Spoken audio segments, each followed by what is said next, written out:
ياسين والقرآن الحكيم إنك لمن المرسلين على صراط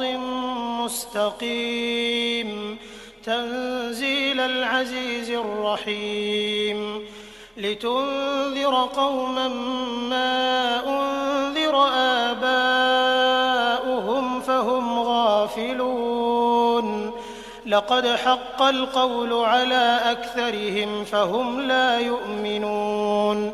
إنا جعلنا في أعناقهم أغلالا فهي إلى الأذقان فهم مقمحون وجعلنا من بين أيديهم سدا